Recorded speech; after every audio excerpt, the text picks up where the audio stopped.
Hello বন্ধুরা, কেমন আছো সবাই? তো আই হোপ সকলেই ভালো আছো। অ্যান্ড আজকের এই ভিডিওতে আমরা সপ্তম শ্রেণীর থার্ড ইউনিট টেস্ট 2025 সালের অর্থাৎ ফাইনাল পরীক্ষার বাংলা প্রশ্নপত্র উত্তর সহ একদম সহজভাবে এক্সপ্লেন করব। অ্যান্ড এই গুরুত্বপূর্ণ প্রশ্নগুলি থেকে তোমরা 100% প্রশ্ন ফাইনাল পরীক্ষায় ইজি কমন পাবে, গ্যারান্টি দিচ্ছি। দেখে নিও। তো প্রথমে আমরা তোমাদের সিলেবাসে কি পড়তে হবে একটু দেখে নেব। তো গদ্য থেকে তোমাদের রয়েছে ভানু সিংহের পত্রাবলী, স্বাধীনতা সংগ্রামে নারী, রাস্তায় ক্রিকেট খেলা, জাদু কাহিনী, গাধার কান, পটলবাবু ফিল্ম স্টার, চিন্তাশীল ও দেবতাত্মা হিমালয়। এবং কবিতা থেকে থাকছে ভারত তীর্থ, দিন ফুরলে, বইটই। মাকু থেকে ষষ্ঠ থেকে একাদশ অধ্যায় পর্যন্ত। ব্যাকরণ থেকে থাকছে শব্দ তৈরির কৌশল, কারক, বিভক্তি ও অনুসর্গ। নির্মিতি থেকে প্রবন্ধ রচনা, পত্র রচনা, এক কথায় প্রকাশ ও বাগধারা। এরপরে আমরা প্রশ্নের কাঠামো এবং নাম্বার বিভাজনটা দেখে নেব। তো গদ্য থেকে এমসিকিউ থাকছে 3টি, এসিকিউ থাকছে 3টি, 2 নম্বরে 2টি প্রশ্ন, 5 নম্বরে 2টি প্রশ্ন, টোটাল 20 নাম্বার। কবিতা থেকেও সেম একই রকম থাকছে। ব্যাকরণ থেকে এমসিকিউ থাকছে 5টি, এসিকিউ থাকছে 5টি, টোটাল 10 নাম্বার। সহায়ক পাঠ অর্থাৎ মাকু থেকে এসিকিউ থাকছে 2টি, 3 নম্বরের একটি প্রশ্ন এবং 5 নম্বরের একটি প্রশ্ন, টোটাল 10 নাম্বার। নির্মিতি থেকে থাকছে প্রবন্ধ রচনার জন্য থাকছে 6 নাম্বার এবং পত্র রচনার জন্য থাকছে 4 নাম্বার, টোটাল 10 নাম্বার। তাহলে তোমাদের সর্বমোট 70 নম্বরের পরীক্ষা হচ্ছে এবং 2 ঘন্টা 30 মিনিটের মধ্যে উত্তরগুলি লিখতে হবে। তো চলে আসবো আমরা একের দাগের প্রশ্নে। ঠিক উত্তরটি বেছে নিয়ে লেখো। প্রথম প্রশ্নটি দেখো, চন্দননগর থেকে পালিয়ে ননিবালা দেবী যান কাশিতে, পেশোয়ারে নাকি কলকাতায়? সঠিক উত্তরটি হবে পেশোয়ারে। নেক্সট প্রশ্ন, অভিনয়ের সময় পটলবাবুর হাতে ছিল? সঠিক উত্তরটি হবে যুগান্তর পত্রিকা। নেক্সট প্রশ্ন, টাউন স্কুলের ক্যাপ্টেনের নাম হলো টনু, দিব্যেন্দু নাকি গিরিন? সঠিক উত্তরটি হবে গিরিন। 1.4-এর প্রশ্ন, তিব্বতীদের প্রধান ব্যবসা ছিল পশমের, রেশমের নাকি তাঁত বস্ত্রের? সঠিক উত্তরটি হবে পশমের। নেক্সট প্রশ্ন, নেবুর পাতায় করম চা, হে বৃষ্টি? সঠিক উত্তরটি হবে স্পেনেজা। নেক্সট প্রশ্ন, আত্রাই নদীর জলধারার রং লাল, নীল নাকি গেরুয়া? সঠিক উত্তরটি হবে গেরুয়া। নেক্সট প্রশ্ন, আকাশ জুড়ে এক্ষুনি এক ঈশ্বর, দেবতা নাকি অসুর চমকে দেবেন লক্ষ রঙের দৃশ্যে? সঠিক উত্তরটি হয়ে যাবে ঈশ্বর। 1.8-এর প্রশ্ন, বইটই কবিতাটি লিখেছেন? সঠিক উত্তরটি হবে প্রেমেন্দ্র মিত্র। নেক্সট প্রশ্ন, ময়ট প্রত্যয়যোগে একটি শব্দ হলো? সঠিক উত্তরটি হবে মৃন্ময়। নেক্সট প্রশ্ন, ক্রিয়ার আধারকে বলা হয় করণকারক, অধিকরণ কারক নাকি নিমিত্ত কারক? সঠিক উত্তরটি হবে অধিকরণ কারক। নেক্সট প্রশ্ন, রাত্রি এখানে স্বাগত সান্ধ্যা শাখে, নিম্নরেখ শব্দটি হলো? সঠিক উত্তরটি হবে করণকারক। চলে আসছি আমরা 2 দাগের প্রশ্নে এবং প্রতিটি প্রশ্নের মান 1 নাম্বার করে। তো প্রথম প্রশ্নটি দেখো, থিয়েটারে পটলবাবুর প্রথম পাঠ কী ছিল? উত্তরটি হবে থিয়েটারে পটলবাবুর মৃত সৈনিকের পাঠ ছিল। 2.2-এর প্রশ্ন, ননিবালা দেবী কার কাছ থেকে বিপ্লবের দীক্ষা পেয়েছিলেন? উত্তরটি হবে অমরেন্দ্র চ্যাটার্জির কাছ থেকে। নেক্সট প্রশ্ন, প্রাচীন পথ ধরে কোন 3 জন প্রসিদ্ধ বাঙালি অতীতে তিব্বতে গিয়েছিলেন? উত্তরটি হবে প্রাচীন পথ ধরে অতীশ দীপঙ্কর শ্রীজ্ঞান, রাজা রামমোহন রায় ও শরৎচন্দ্র দাস অতীতে তিব্বতে গিয়েছিলেন। আর তোমাদের জন্য একটি প্রশ্ন রয়েছে। প্রশ্নটি হচ্ছে, ছদ্মবেশে কে তিব্বতে গিয়েছিলেন? যারা পারবে অবশ্যই কমেন্টে উত্তরটা আমাকে জানাবে। নেক্সট প্রশ্ন, হুলিয়া শব্দটির অর্থ কী? উত্তরটি হবে পলাতকের জন্য ঘোষিত পুরস্কার। নেক্সট প্রশ্ন, খুবই গুরুত্বপূর্ণ একটা প্রশ্ন, বাপ মায়েরা কি হলে মূর্ছ যাবেন? উত্তরে তোমরা সুন্দর করে এভাবে লিখবে, সন্ধে হয়ে এলেও ছেলে মেয়ে ঘরে না ফিরলে বাপ মায়েরা মূর্ছ যাবেন। 2.6-এর প্রশ্ন, ভারত তীর্থ কবিতায় ভারতভূমিকে পূর্ণ তীর্থ বলা হয়েছে কেন? এর উত্তরে তোমরা লিখবে, অসংখ্য মহামানবের জন্মস্থান হওয়ায় এই ভারতভূমিকে পূর্ণ তীর্থ বলা হয়েছে। নেক্সট প্রশ্ন, এটিও গুরুত্বপূর্ণ, টই কাঁপে সব, টই কোথায় কাঁপে? উত্তরটি হবে টই ছোট্ট পাখির রং বেরঙের পাখাই কাঁপে। 2.8 প্রশ্ন, কারা ভারতবর্ষে এসে এক দেহে লীন হয়েছে? উত্তরে তোমরা লিখবে আর্য, অনার্য, দ্রাবিড়, চীন, শকুন, পাঠান, মোগলরা ভারতবর্ষে এসে এক দেহে লীন হয়েছে। নেক্সট প্রশ্ন, এটিও গুরুত্বপূর্ণ, সূর্য ডুবে যাওয়ায় কথকরা দুঃসাহী বলেছে কেন? উত্তরটি হবে সূর্য ডুবে যাওয়ায় আর খেলা যাবে না, খেলা বন্ধ করে মাঠ থেকে বাড়ি ফিরে আসতে হবে, তাই কথকরা দুঃসাহী বলেছে। নেক্সট প্রশ্ন, এটিও গুরুত্বপূর্ণ, ওঙ্কার ধ্বনি বলতে কি বোঝায়? উত্তরটা হবে ওঙ্কার হল একটি শক্তির প্রতীক।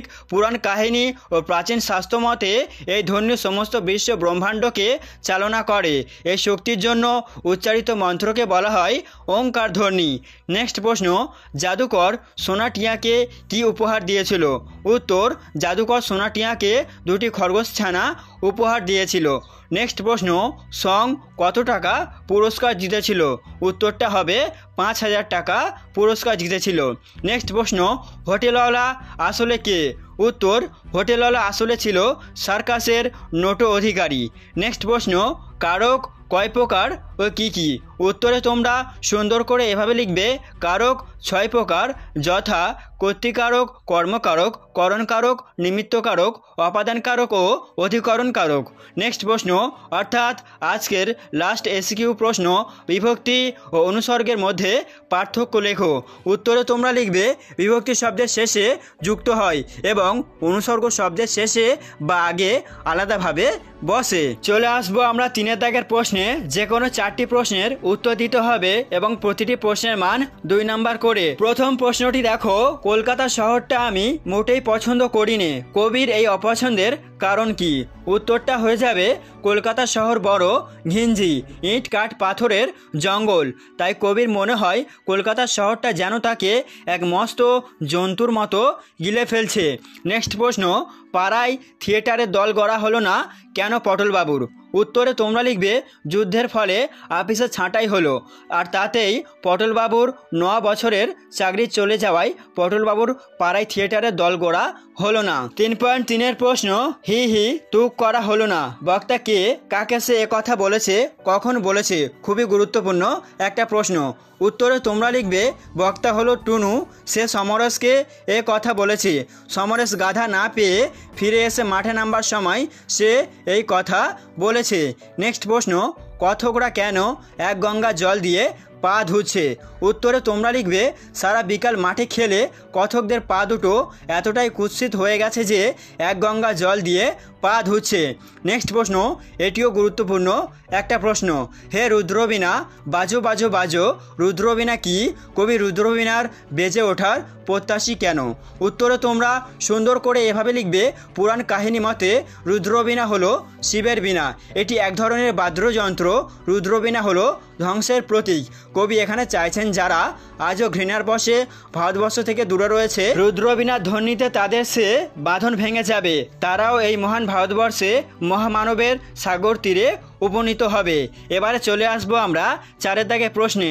যে কোনো 4টি প্রশ্নের উত্তর দিতে হবে এবং প্রতিটি প্রশ্নের মান 5 নাম্বার করে।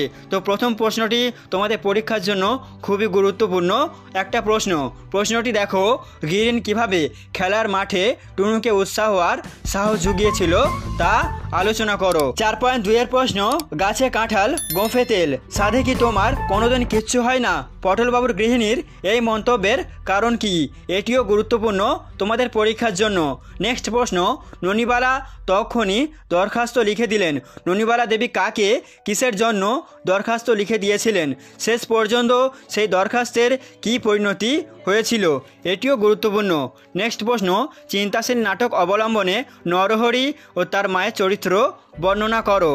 নেক্সট প্রশ্ন, দিন ফুরলে কবিতাটির মর্মার্থ বা মূল বক্তব্য নিজের ভাষায় লেখো। 4.6 প্রশ্ন, ভারত তীর্থ কবিতায় মহামানবের তীরে বলতে কবি কি বুঝিয়েছেন? এটিও গুরুত্বপূর্ণ তোমাদের পরীক্ষার জন্য। 4.7 বইটই কবিতায় টই বলতে কবি যা যা বুঝিয়েছেন তা আলোচনা করো। তো বন্ধুরা, এই প্রশ্নের উত্তরগুলি তোমরা পেতে চাইলে অবশ্যই এই ভিডিওর ডেসক্রিপশন বক্স থেকে অথবা হোয়াটসঅ্যাপ গ্রুপ থেকে উত্তরগুলি তোমরা কালেক্ট করতে পারো। চলে আসবো আমরা 5 দাগের প্রশ্নে। যে কোনো 2টি প্রশ্নের উত্তর দিতে হবে এবং প্রতিটি প্রশ্নের মান 3 এবং 5 নাম্বার করে। তো প্রথম প্রশ্নটি দেখো, এই বলে হোটেলওয়ালা একটা দীর্ঘ নিঃশ্বাস ফেললো, হোটেলওয়ালা কি বলেছিল? নেক্সট প্রশ্ন, পরীদের রানীর সঙ্গে মাকুর বিয়ে কিভাবে সম্পন্ন হয়েছিল? নেক্সট প্রশ্ন, মাকু গল্প অনুসরণে হোটেলওয়ালার জন্মদিনের উৎসব কেমন হয়েছিল তা লেখো। এটিও গুরুত্বপূর্ণ। 5.4 প্রশ্ন, সোনাটিয়া মাকুকে খুঁজে পেলেও মাকু থাকলো না কেন? মাকুর ওপর সোনাটিয়ার রাগ হওয়ার কারণ কি? এটিও গুরুত্বপূর্ণ। চলে আসবো আমরা 6 দাগের প্রশ্নে। যে কোনো একটি বিষয় নিয়ে প্রবন্ধ রচনা করতে হবে, যার জন্য থাকছে 6 নাম্বার। তো প্রথম রচনাটি দেখো, পরিবেশ দূষণ ও তার প্রতিকার। খুবই গুরুত্বপূর্ণ এই প্রবন্ধ রচনাটি। অথবা পরিবেশ রক্ষায় ছাত্রছাত্রীদের ভূমিকা, এটিও গুরুত্বপূর্ণ। নেক্সট রয়েছে দৈনন্দিন জীবনে বিজ্ঞান। এরপরে করতে হবে তোমার দেখা একটি মেলা, এটিও গুরুত্বপূর্ণ। খেলাধুলার প্রয়োজনীয়তা অথবা দেশ ভ্রমণ। চলে আসছি আমরা 7 দাগের প্রশ্নে। যে কোনো একটি বিষয়ে পত্র রচনা করতে হবে, যার জন্য থাকছে 4 নাম্বার করে। তো প্রথমটা দেখো, অসুস্থতার কারণে বিদ্যালয়ে অনুপস্থিত ছিলে, ছুটি মঞ্জুরের আবেদন জানিয়ে প্রধান শিক্ষকের কাছে একটি আবেদনপত্র লেখো। অত্যন্ত গুরুত্বপূর্ণ এই চিঠিটি। 7.2, তোমার বিদ্যালয়ের বার্ষিক ক্রীড়া প্রতিযোগিতার বিবরণ জানিয়ে বন্ধুর কাছে একটি চিঠি লেখো, এটিও গুরুত্বপূর্ণ। 7.3, পুজো ছুটি কাটানোর বিবরণ জানিয়ে তোমার বন্ধুকে একটি পত্র লেখো, এটিও গুরুত্বপূর্ণ। তো এই 3টের মধ্যে প্রথম এবং লাস্টেরটা, এই দুটো তোমরা ভালো করে করবে এবং মধ্যিখানেরটা তুলনামূলকভাবে কম গুরুত্বপূর্ণ। তো বন্ধুরা, এটাই ছিল তোমাদের 7ম শ্রেণীর বাংলার ফাইনাল সাজেশান। এই প্রশ্নগুলি তোমরা ভালো করে তৈরি করো। আই হোপ তোমরা এখান থেকে হুবহু অনেক প্রশ্ন ফাইনাল পরীক্ষাতে কমন পেতে চলেছো। সেই সঙ্গে আজকের মতো ভিডিওটি এখানেই এন্ড করছি।